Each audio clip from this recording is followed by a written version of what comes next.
Hello everybody, oh my gosh, I love that song. Welcome to your writer's warm-up from Jesse Stong and Playwrights Workshop Montreal. Are we ready to get started? Hello everybody. Let me know if the sound's working okay. It's good to see you all. Hi Patricia, hi Tyson.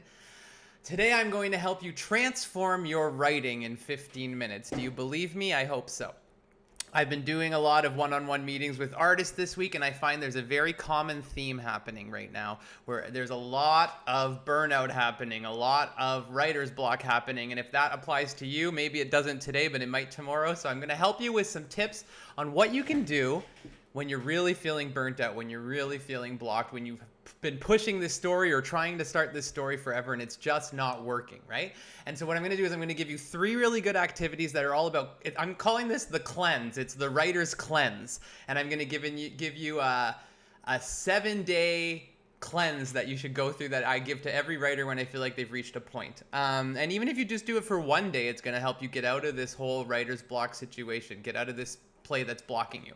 So, in order to transform your writing, you need to stop the product and focus on the process. I say it time and time again when you watch my videos. It's about process, not product. It's about the artist, not the writing. The writing is what comes out of the artistic journey. And very often we get so hung up on the world of a play or a story. I'm trying to think of some examples from this week, but like one person I worked with this week was doing a fantasy piece, and she's just lost in this fantasy. She's lost in these worlds, and she could build these worlds forever and map these worlds and all these things. And it's been 1.5 years of writing this piece, and still things are blocked. And I told her, you need to stop with this piece for a while and reconnect with the ritual of writing. And that's what I'm going to say to you too. I want you to spend this week, and come back next Friday and tell me how it goes. I want you to spend this week stopping writing your play. Stop writing your story. Tell yourself, I don't have to look at it, I don't have to touch it, I don't have to finish it, I don't even want to think about it. And watch what happens. Probably you're not going to be able to stop thinking about it, but by letting yourself have permission to let it go for a week, your story's not going to go anywhere. It's going to be there a week from now, right? And this is what I want you to do. I want you to reconnect with the ritual of writing. And we're going to talk about 3 activities. Look at the fly cam. Isn't he so cute today? My little evil overlord, fast asleep in bed. The first thing I'm going to suggest is called ADD writing, attention deficit disorder writing, and it works really well for someone like me. We're going to do a little activity at the end too, but these are 3 little quick tips. For this week, when you're not working on your play, you're writing something else. You're writing for the sake of writing this week. You're putting all product aside. You're looking at process. I have this vision of all of you waking up in the morning, or as soon as you can, and sitting down with a hot cup of tea or a water in your elephant mug like me and your cool book that you write in, and just writing for 15 minutes with complete freedom, complete flow. And watch what happens when you've been sitting down and trying to work out this play for so long. Watch what happens when you reintroduce the free writing flow, when you take away those barriers and just write from the heart. If you do that 15 minutes every morning, you're going to find yourself reconnecting with your work in new ways. So the first thing is ADD writing. And ADD writing is when somebody, I call it that, maybe it's like, I have a lot of attention deficit issues, so that's why I use that term. But for me, sometimes sitting down for 15 minutes isn't possible. I get too anxious, I can't focus. So I do this thing where I listen to one song and I dance, and then I write for 5 minutes, and then I'll watch 5 minutes of a YouTube video, and then I'll write for 5 minutes. I'll do this back and forth, dividing the work. And when I come for those 5 minutes of writing, I don't start at once upon a time, or I don't necessarily start where I left off. I start wherever I feel like starting, in the middle of the story, at the end of the story, in the middle of a quote. I start mapping. Whatever I do, I just let it flow out of me. So I want you to try that this week. I want you to try that as an activity. If you're finding the focus of 15 minutes or 30 minutes is too much, you don't know what you're going to write, distract yourself for 5 minutes, write about what you want for 5 minutes, then distract and write. Reward yourself with 5 minutes of fun.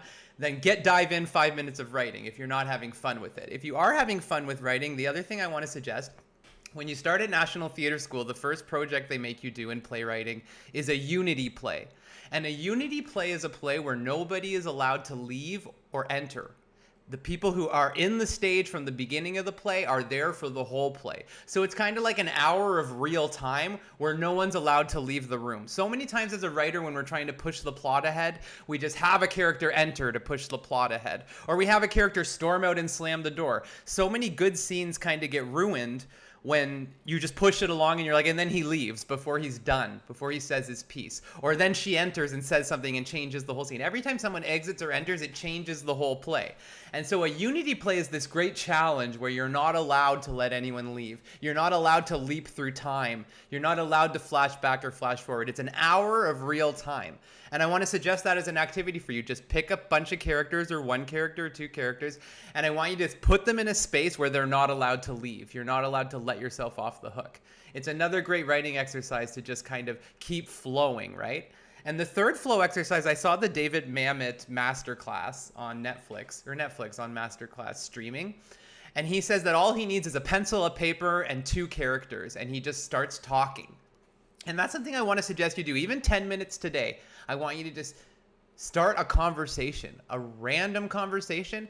And then it's really great because sometimes when we're writing a monologue, it's like me talking to myself. So I can't necessarily know what I'm going to say next. Whereas there's a call and response when you do a conversation. So just put two people in a space and for 10 minutes back and forth, have a conversation. What he says triggers what she says. What she says triggers what they said. What they said triggers what we said. So it's just about going back and forth and not thinking about where it's going. Because when we're in a conversation, like right now, we don't think about what we're saying. We answer, right? So it helps you kind of get out of the thinking more into the just free writing.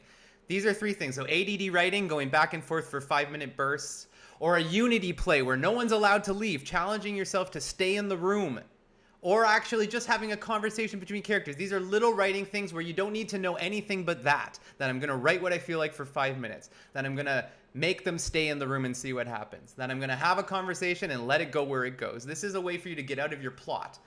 But what I really want you to do this week, those are just some ideas that you can do when you're sitting down for your 15 minutes, but I want you to set up a ritual this week for yourself. I want you to figure out a time and set to it where you're going to sit for 15 minutes. And so the first thing I want you to do to help prepare for that ritual, get out a pen and paper, get ready. I'm blabbing way too much today.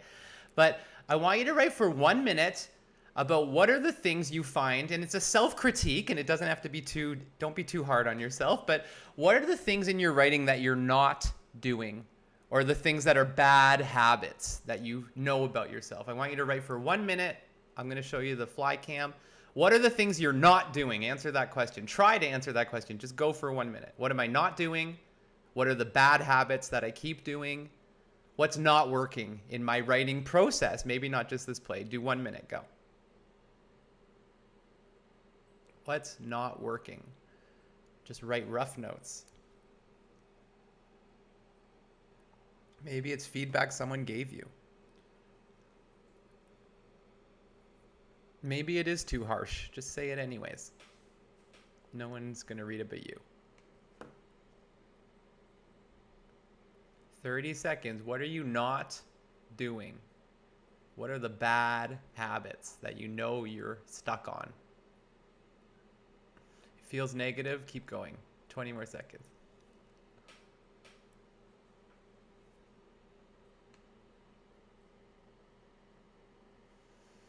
At least one thing you know you're not doing.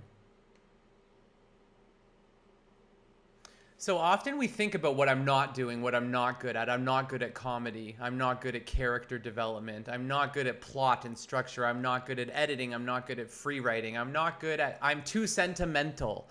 I'm too emotional. I'm not emotional enough. I'm too technical, right? We often know the things that, or at least have an impression of what we think are the things that are blocking us. Now I'm going to give you 1 minute to take those things you just wrote, and I want you to reframe them in the positive. Maybe you already did, but see if you can reframe them and summarize them in the positive. So it's not that I'm too sentimental, it's that I'm learning to be more objective. It's not that I don't edit enough, it's that I want to take the time it takes to be meticulous, right? Try to frame it in a positive thing that you need to be doing rather than the thing that you're not doing. I'm going to give you 1 minute. If you have it or one thing, type it in the comments. I'd love to talk about it. 1 minute. What's a positive way of saying what you should be doing rather than what you're not doing?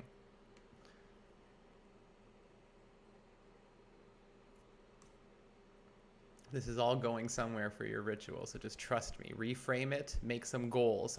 I need to work on this in a positive way.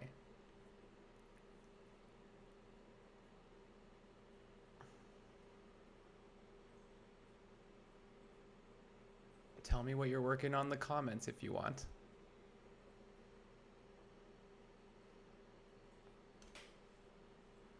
30 more seconds. What are you working on? What do you need to work on?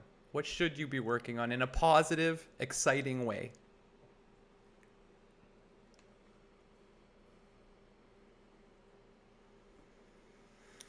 Okay.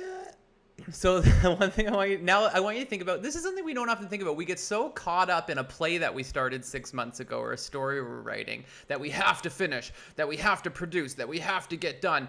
We don't stop and think about, where am I in that process? Maybe I started that play about grief when I was in grief, but I'm not in grief anymore. Maybe I started that play because I felt very political and passionate, and now I'm not political and passionate. If I'm still working on that play, I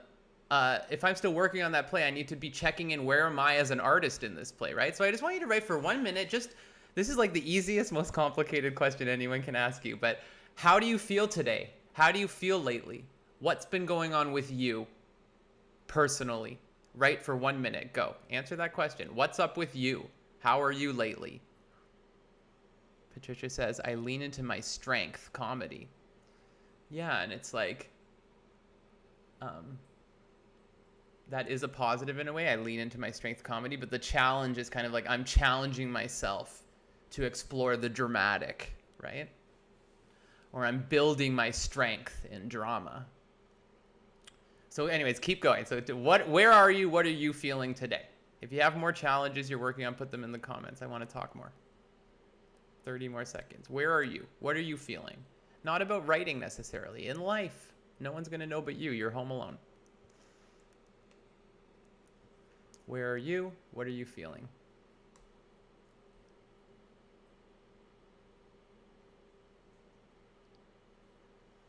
Good. 10 more seconds. What are you feeling? No wrong answer. It's your feelings, no one else's. Good. And so what I want you to do is I want you to look at what you just wrote about what you're feeling and make it universal. Try to make it universal in one sentence. So it's like, I'm feeling all these things. What's the universal of it? What's the bigger picture of it? How can you connect it to, like, if I'm feeling sad lately, I'm feeling lonely. It's like, life is sad and lonely. That's the universal. Or I'm feeling angry lately. I'm feeling political. It's like, now is the time to get fired up. That's the universal. Or the world is changing. That's the universal of what you're feeling personal. Try to get one universal phrase, 30 seconds, based on what you're feeling personally. What's the macro? What's the universal? Reframing, I'm not writing drama, Patricia says. Oh, okay, I get what you mean. Yeah, so the strength is comedy. Yeah. So what are you feeling? One universal thing.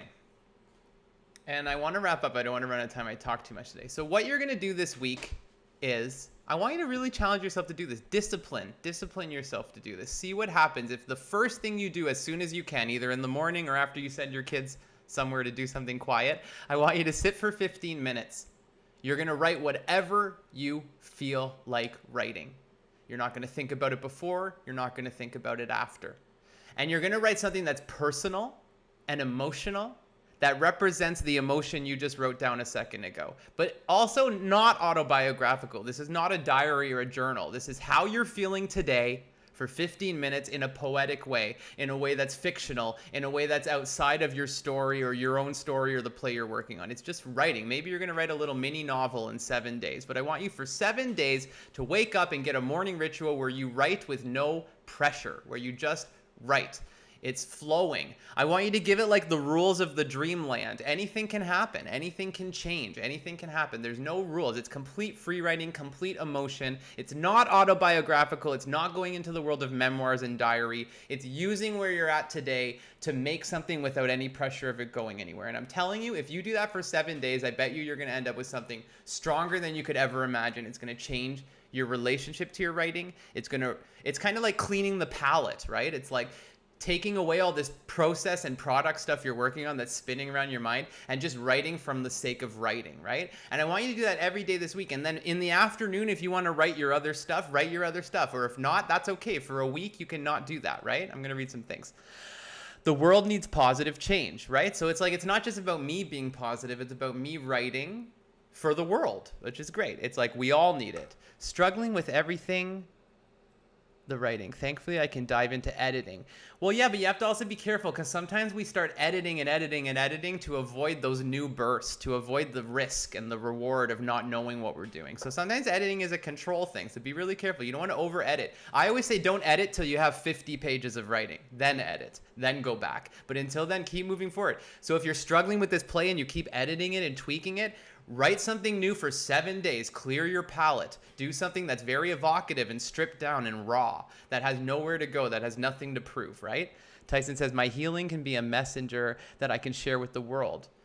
That's it. And it's like, people say theater isn't therapy. So if you're writing for the sake of your own healing, how far is that going to get you? But if you understand through my healing and through my story, other people heal, you can create a real movement in your writing. So I have to go. It's 10:30. I hope you'll try some of those things out today. Come back on Friday and tell me, how did your 7-day cleanse go? You cleansed yourself from that story that's been driving you bonkers, and you just focused on writing for the sake of writing, 15 minutes every morning. Make it simple. Make it beautiful, make it raw, reconnect with yourself as a writer, and challenge yourself. Those things that you said that you're not good at, those things that you want to do.